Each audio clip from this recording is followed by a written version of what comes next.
स्वच्छ वायु सर्वेक्षण अवार्ड 2024 से रिलेटेड ये टॉपिक है, ध्यान से सुनिएगा।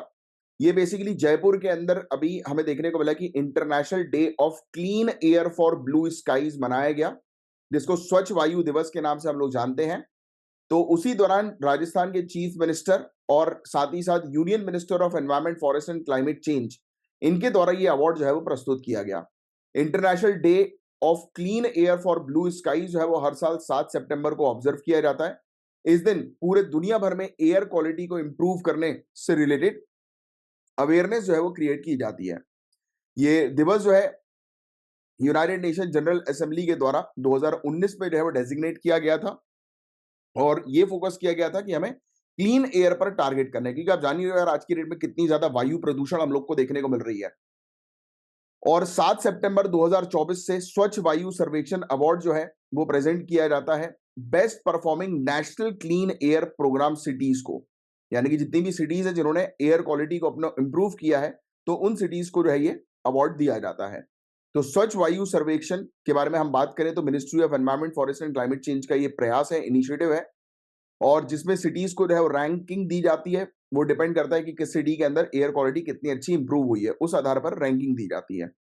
और क्राइटेरिया जो है वो 8 पैरामीटर के ऊपर बेस्ड हम लोग को देखने को मिलता है, और इसमें काफी सारी चीजें देखी जाती है। ये चेक किया जाता है कहीं वहां पर जैसे पराली वगैरह वगैरह दी जाती, जैसे पंजाब हरियाणा के साइड पे हम लोग जो है वो देखते हैं कि काफी ज्यादा लेवल पर स्टबल बर्निंग होती है, पराली को जो है वो जला दिया जाता है। पराली समझते हो ना क्या होता है? जब खेत वगैरह जो होते हैं, जब उसकी हार्वेस्टिंग हो जाती है यानी कि कटाई हो जाती है, तो भूसा जो बच जाता है तो उसको जनरली जला दिया जाता है।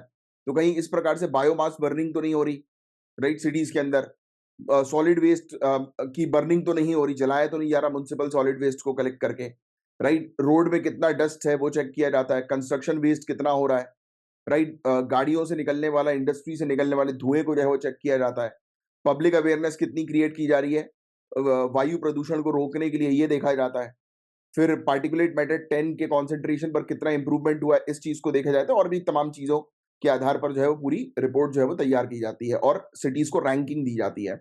इसके अंदर कैटेगरी 1, कैटेगरी 2, कैटेगरी 3 नाम की सिटीज हम लोग को देखने को मिलती है। कैटेगरी 1 वाली सिटीज होती है जिसमें पॉपुलेशन 10 लाख से ज्यादा की है, जैसे कि सूरत, जबलपुर, आगरा। और जिसकी पॉपुलेशन 3 लाख से 10 लाख की है वो कैटेगरी 2 में आता है, फिरोजाबाद, अमरावती, झांसी ऐसी सिटीज। और 3 लाख से कम की पॉपुलेशन जैसे कि रायबरेली, नालगोंडा, राइट, नालागढ़, तो ऐसी सिटीज हम लोग को पॉपुलेशन मतलब कैटेगरी 3 के अंदर आती है पॉपुलेशन के आधार पर। फिर आगे की चर्चा करें तो म्युनिसिपल कमिश्नर जो होते हैं विनिंग सिटीज के, उनको मिलता है कैश प्राइज, ट्रॉफीज और सर्टिफिकेट्स। तो याद रखिएगा म्युनिसिपल कमिश्नर को ये अवार्ड जो है वो रिसीव होता है सिटी के।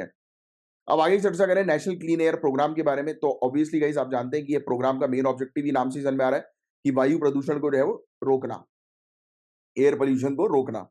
और फोकस किया गया था 131 सिटीज के ऊपर, जहां पर national ambient air quality standard जो है वो काफी खराब रहा है, राइट। पार्टिकुलेट मैटर 10 और NO2, राइट, 5 सालों से काफी ज्यादा खराब रहा है। तो उन सिटीज को टारगेट किया गया। प्राइमरी गोल यही था कि 20 से 30% जो रिडक्शन करना है पार्टिकुलेट मैटर 10 और पार्टिकुलेट मैटर 2.5 के कॉन्सेंट्रेशन में 2024 तक। और 2017 को बेस ईयर माना गया। ये फैक्ट बहुत इंपॉर्टेंट फैक्ट है, ये ध्यान में रखना गोल।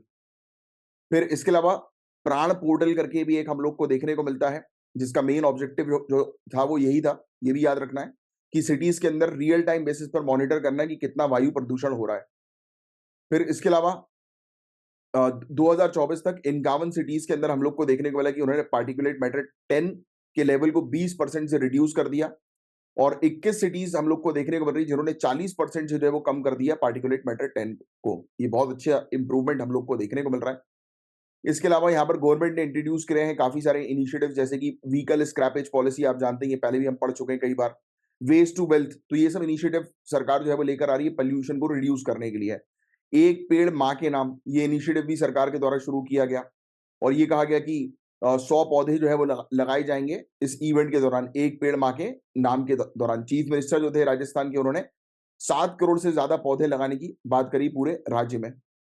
सिटीज जो है वो बेसिकली काफी सारे मेजर जो है वो इंप्लीमेंट कर रही है, जैसे कि central command monitoring facility, technical intervention for air quality forecasting. भाई की ये जो वायु प्रदूषण जो हम लोग को देखने को मिल रहा है, तो इसकी फोरकास्टिंग की जा सके कितना और आने वाले समय में हो सकता है, जिस हिसाब से प्लान्स तैयार करके उसको कम करें, राइट। पब्लिक अवेयरनेस क्रिएट किया जा रहा है जन भागीदारी इनिशिएटिव के थ्रू। लोगों को इन्वॉल्व किया जा रहा है वायु प्रदूषण को रोकने के लिए, राइट? कम्युनिटी को इन्वॉल्व किया जा रहा है। तो ये सब फैक्ट्स हैं जो आपको थोड़ा-सा ध्यान में रखने हैं। That's it. तो यही था पूरा ओवरऑल टॉपिक गाइस। उम्मीद करता हूँ पूरी चीज़ अच्छे से क्लियर हुई होगी। अच्छे से क्लियर हुई है तो लाइक का बटन ज़रूर हिट करिएगा।